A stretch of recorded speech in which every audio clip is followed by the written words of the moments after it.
Question for you. Can vegetarians eat animal crackers?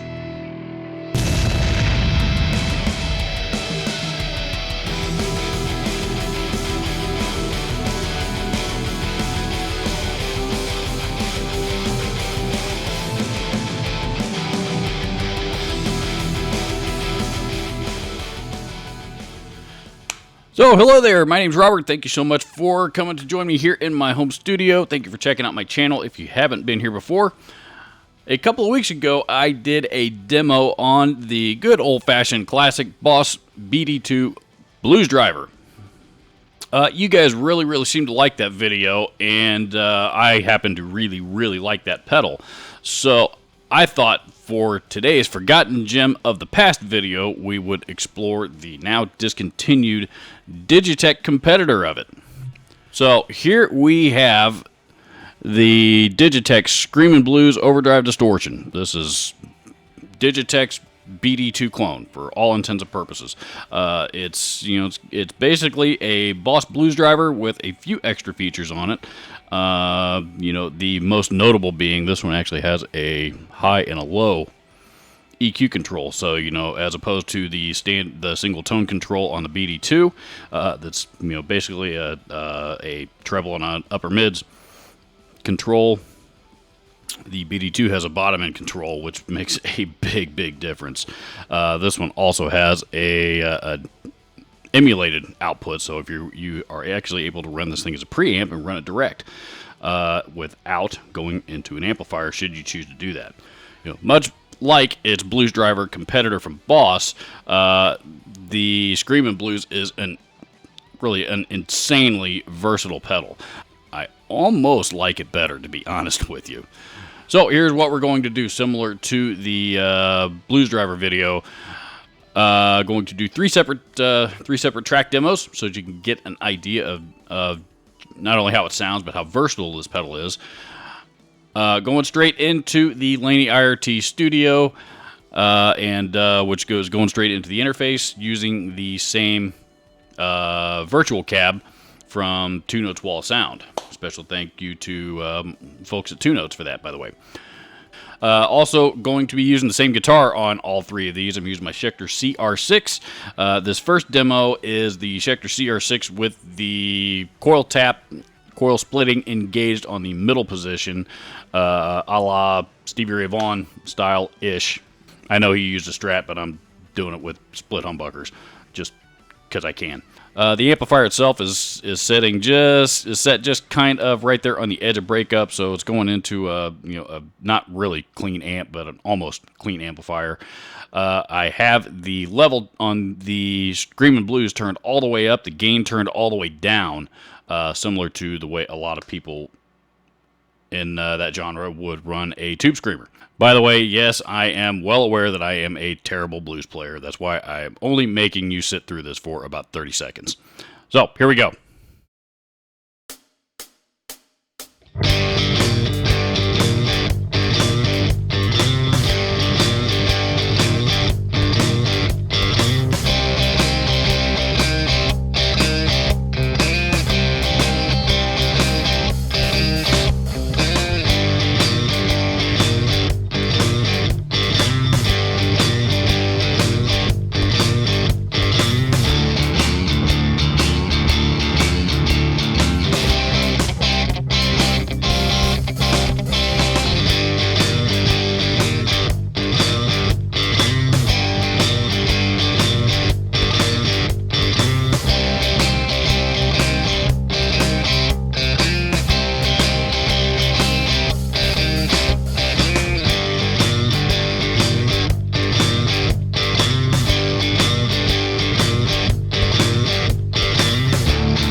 This next track is a rock track. Here we bumped the level back down to 11 o'clock or so, and the gain is turned up to midway, thereabouts. I also backed off on the low end a little bit and boosted the highs, give it a little bit more bite and kind of some of that, a little bit of that like Marshall, cranked up Marshall Plexi flavor.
And last but not least, this is the metal track. This is the one that shocked even me the most. Thank you to the low-end control on the Screamin' Blues. That really adds a lot to that style of playing. This is the one that's kind of making me wonder if I like this one better than the Blues Driver or not. Here I cranked the gain. We boosted the bottom end a little bit more for more of a modern style metal tone. The highs are about where, highs are really kind of left them alone, to be honest. And this is what the Screamin' Blues sounds like as a metal distortion.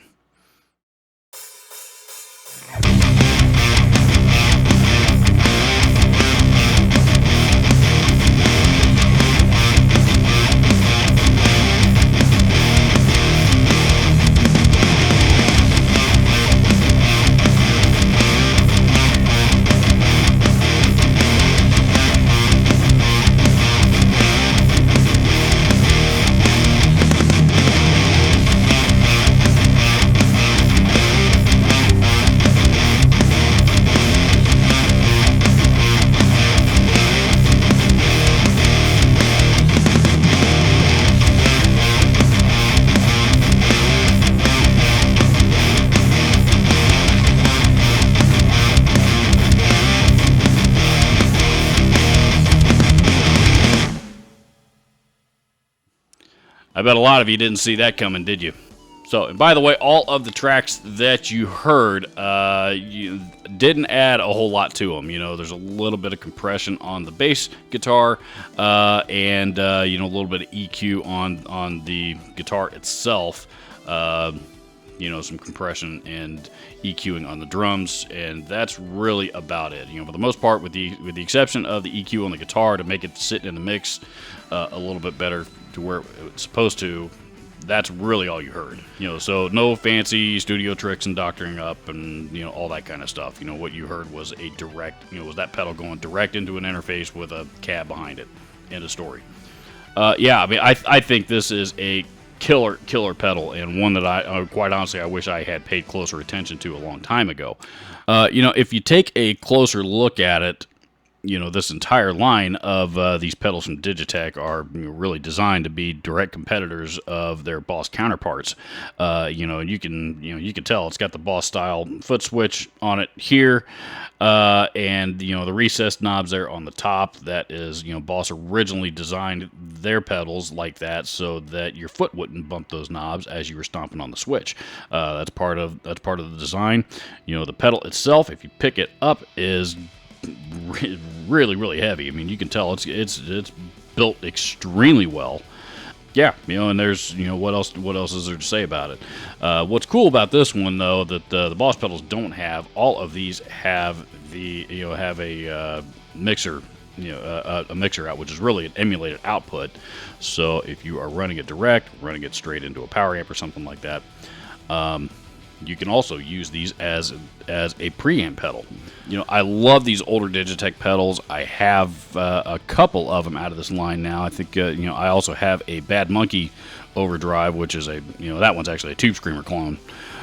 But it is one of the best Tube Screamer circuits that I've ever heard. I've never actually done a video on that one by itself. Maybe I should do that someday. But it's they're great pedals. They sound phenomenal, and it's unfortunate that they were kind of overlooked by a lot of people, because at the time that these were out, a lot of people, myself included, I'm not innocent in this.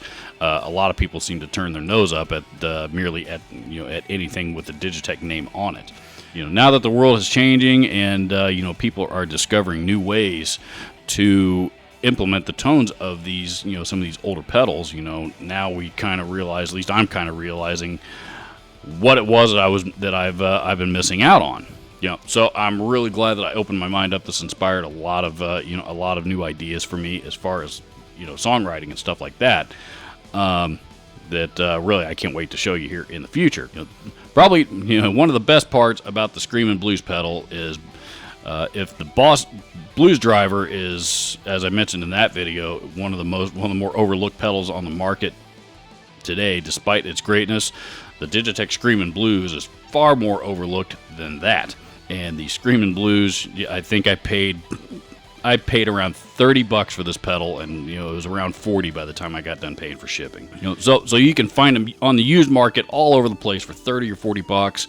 For 30 or 40 bucks, you can't afford not to have this pedal in your arsenal. I'll post a link down in the description where you can check these out on eBay and kind of compare prices, and hopefully grab one for yourself, as well as links to all of the other gear used in this video. That'll all be down there in the description as well. Please don't forget to do the like, share, subscribe thing there at the end, and adios. See you later. Bye.